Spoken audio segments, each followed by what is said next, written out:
Hello. Hi, I'm Philippe. I'm from the Department of Agriculture, Water and the Environment. Tell us a little bit about what you do there. I work in the Environmental Biosecurity Office with Robin Cleland, the Chief Environmental Biosecurity Officer. I do a lot of science communication, so I run our webinar series and a lot of the social media and things regarding environmental biosecurity. What is the biggest challenge when it comes to biosecurity and getting your messages and stories out there? I think the challenge is making it relatable to people.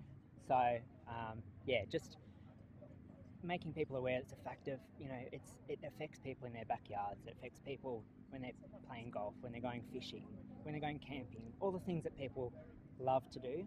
Sitting at the table, eating a meal. It's related to biosecurity in that way. And people would never guess in a million years sometimes that there's a connection there. So we often see the dogs at the airport and things like that and think, we don't want to bring things into the country that are going to be harmful. But then when you realise you have a role to play as a regular citizen in your backyard or when you go out in the environment, if you see something that's unusual, report it.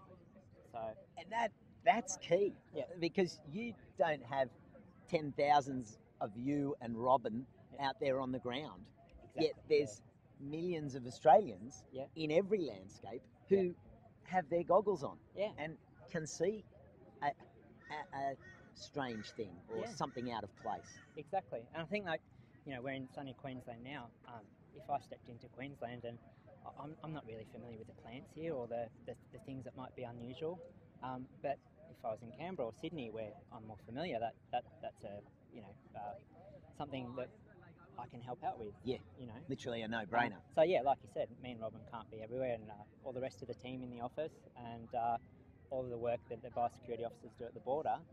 There's a lot of land out there, and there's a lot of places to look and find things. And I suppose the other thing is, each and every one of us in a smaller world with more trade, we're importing things. We've got packages coming in the mail, and we open things up, and you just never know what could be hitchhiking on those packages.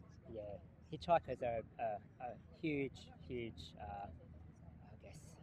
problem. They're generally coming in on anything. They can be in a container. They can be on cars that come in at the border. That's where Izzy, the detector dog, comes in and sniffs around for that scent. Hitchhikers, it doesn't have to be associated with whatever you're bringing in. It could be concrete blocks and you'll have pests on there. Yeah, even my shoes. When I move from one place into a national park or out of one area into another, we become the vectors. We carry things with us, and when we start to understand that, we work with you. Yeah. So it's important that everyone's aware of, what their role is in the whole system and what they can do to look out for pests or stop the spread of pests, or weed seeds, for example, in your socks or at the bottom of your shoes for things like Phytophthora, or just when you are posting things, don't post seeds to other people or plant weeds in your garden.